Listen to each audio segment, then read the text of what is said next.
안녕하세요. 원영섭 변호사입니다. 오늘은 그 야당이 발의를 한 그 젠트리피케이션 방지 3법에 대해서 설명을 좀 드리고자 합니다. 그 상가임대차와 관련해서 우리가 상가임대차 보호법에 적용을 받고 그 관련해 가지고 임차인들이 보호를 받게 됩니다.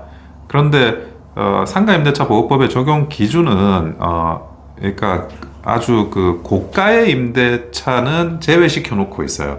왜 그러냐면 고가의 임대차 같은 경우에는 임차인이 어느 정도의 협상력을 가지고 있다고 보는 거거든요.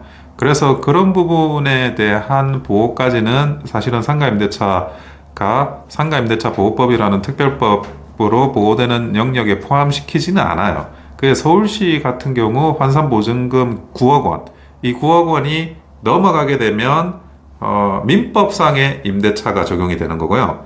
이 9억 원보다 적을 경우에는 이제는 그 상가임대차 보호법이 적용이 됩니다. 그런데 제일 이제 그 중요한 이제 젠트리피케이션 관련해 가지고 중요한 조항이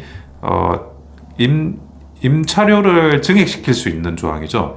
임차료를 증액시킬 수 있는 이 조항이 그러니까 증액 청구 가능 주기는 1년으로 돼 있고 현재는 그리고 이제 100분의 5 범위 내에서 이제 그 증액을 할 수가 있습니다. 그거를 2년으로 연장하고 그리고 아예 그 환산보증금 기준 자체를 없애고 모든 상가임대차가 이 그 상가임대차 보호법에 적용을 받도록 뭐 그렇게 법률을 발의를 한 겁니다. 근데 저는 제 생각에는 이제 그래요. 이게 그 아까도 말씀드렸다시피 애초에 이제 상가임대차 보호법이 적용되는 영역이 서로 간에 어떤 시장경제 질서를 완전히 무너뜨리는 수준으로 가면 안 된다는 게 제 생각입니다. 주택임대차 보호법하고는 좀 달라요. 주택은 주거 안정이라고 하는 모든 사람들이 가지고 있는 어찌 보면 그런 공적인 의미가 굉장히 큰 부분이고 상가 임대차는 어쨌든 그거는 이제 일종의 영업이고 시장의 질서 속에서 평가받아야 된다라는 그런 관점에서 보완적으로 상가 임대차 보호법이 또 영세상인들을 위해서 존재를 하는 거거든요. 그래서 만약에 그 환산보증금 기준을 올린다. 이 환산보증금 기준 같은 경우에는 뭐 물가도 오르고 그리고 여러 가지 이제 부동산 가격이나 이런 거에 연동해서 오를 수는 있다고 봐요.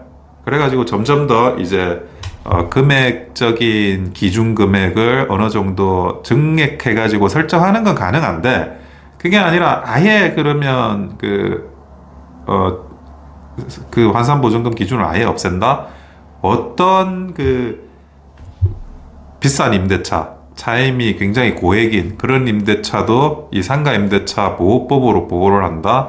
글쎄, 저는 오히려 그쪽의 시장은 말 그대로 그런 기본적인 임대차 민법과 관련해서 그렇게 만들어져 가고 시장의 어떤 질서가 잡혀져 가는 게 저는 옳다고 생각을 하는 거거든요.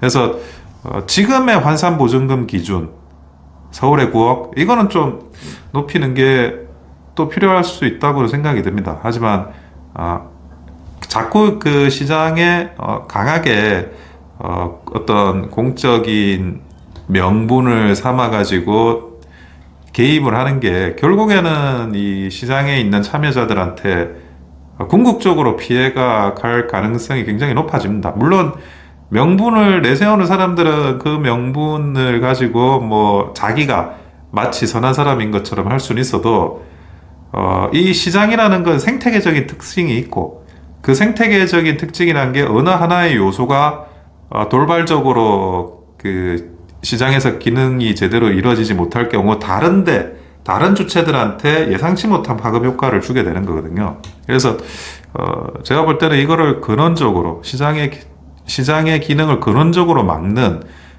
그 무한 상가 임대차 보호법 이거는 저는 뭐 반대하는 입장입니다.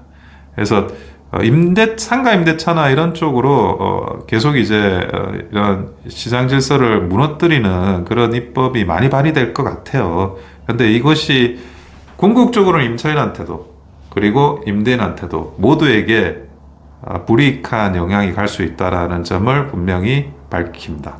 이상 원영석 변호사였습니다. 여러분의 좋아요와 구독은 큰 힘이 됩니다. 감사합니다.